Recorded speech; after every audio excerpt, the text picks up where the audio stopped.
ஹல்லேலூயா. இன்று அதிகாலையில் நாம் பரிசுத்தரின் வார்த்தையை நாம் தியானிக்க இருக்கிறோம். இந்த நாளிலே கூட மத்தேயு எழுதின சுவிசேஷம் 5வது அதிகாரம் 39வது வசனம்.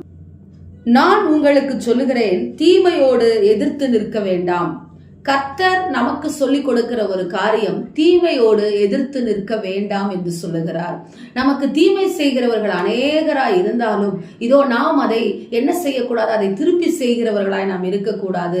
காரியம் பார்த்து கொண்டு சமயம் பார்த்து நாம் அவர்களை பழிவாங்குகிறவர்களாய் இருக்கக்கூடாது. கிறிஸ்தவர்களாகிய நமக்கு இப்படிப்பட்ட குணம் இருக்கக்கூடாது என்று சொல்லி கர்த்தராகிய தேவன் சொல்லுகிறார்.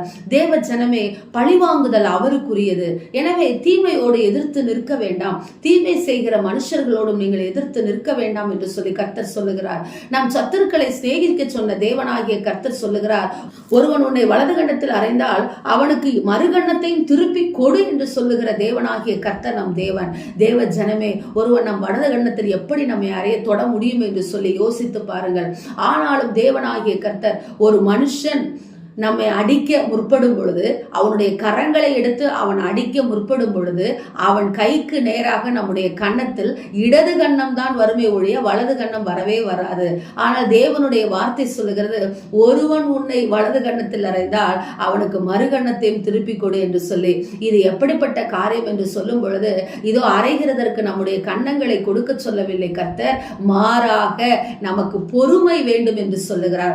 நம்ம என்ன செய்யக்கூடாது, அவன் நம்மை அடிக்க வருகிறான், அவன் நம்மை குறித்து தவறாக பேசுகிறான், நம்மை குறித்து ஏளனமாக இதோ சிரிக்கிறான் என்று சொல்லி இதோ சொல்லிக்கொண்டு அவர்களோடு கூட யுத்தம் பண்ண கிளம்பாதிருங்கள். தேவ ஜனமே, உன்னை தொடுகிறவன் அவர் கண்மணியை தொடுகிறான். உங்களை யாரும் தொட முடியாது.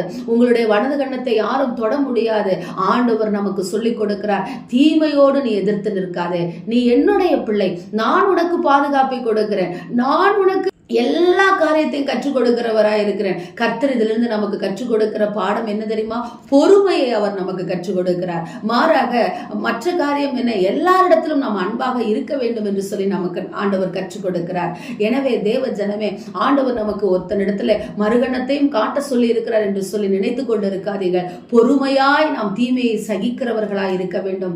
ஒருவர் நம்மை குறித்து இல்லாததும் பொல்லாததும் சொல்லும் பொழுது அதை இயேசு கிறிஸ்துவுக்காக தாங்கிக் கொள்ளுங்கள். நம்மளை படைத்த தேவனையே சொன்னார்கள், அவன் பிசாசுகளின் தலைவன் என்று சொன்னார்கள். அவரை சொன்னார்கள் போஜன பிரியன் என்று சொன்னார்கள், குடிகாரன் என்று சொன்னார்கள். அவரே பொறுமையாய் இருந்து இந்த உலகத்தை மீட்டு ரட்சித்தது போல நாமும் நாம் இருக்கிற இடத்திலே தேவனுக்கென்று எழும்பி பிரகாசிக்கும்படியாக, நாம் இருக்கிற ஏரியாக்கள் தேவனுக்கென்று பிரகாசிக்கும்படியாக தீமையோடு எதிர்த்து நிற்காதிருங்கள். ஒருவரோடு சமாதானமாயிருங்கள், மன்னியுங்கள். நிச்சயம் இந்த நாள் உங்களுக்கு ஆசீர்வாதமான நாளாயிருக்கும். இருதயத்திலே குமுறல்கள் இருக்கிறதா, இருதயத்தில் யாரை குறித்தும் கசப்பு இருக்கிறதா, அந்த கசப்பு எல்லாவற்றையும் தூக்கி எறியுங்கள். அது கூட நம்முடைய ஆசீர்வாதத்துக்கு தடையாயிருக்கும். உன்னை யாரும் தொட முடியாது, உங்களை யாரும் தொட முடியாது என்பதை இந்த வசனத்தின் மூலமாக நீங்கள் தெரிந்து கொள்ளுங்கள். பழிவாங்குகிற எண்ணத்தையும் இதோ கோபத்தையும் விட்டுவிட்டு பொறுமையோடு இருங்கள்.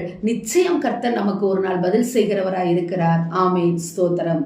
எங்களை நேசிக்கிற எங்கள் நல்ல தகப்பனே, இந்த நாளிலே நாங்கள் கேட்ட வார்த்தையின் பிரகாரமாக ராஜா, நாங்கள் தீமையோடு எதிர்த்து நிற்காதபடி ஆண்டவரே, எல்லாரிடத்திலும் சமாதானத்தோடு இருக்க, இருதயத்திலே ஒருவரை மன்னித்து ராஜா தகப்பனை ஸ்தோத்திரம் ஆண்டவரே, நாங்கள் உம்மை போல இருக்க கர்த்தரை எங்களுக்கு கிருபை கொடுங்க. இந்த அதிகாலை நேரத்தில் எங்களுக்கு கற்றுக் கொடுத்திருக்கிற அந்த பாடத்திற்காக நன்றி செலுத்துகிறோம்.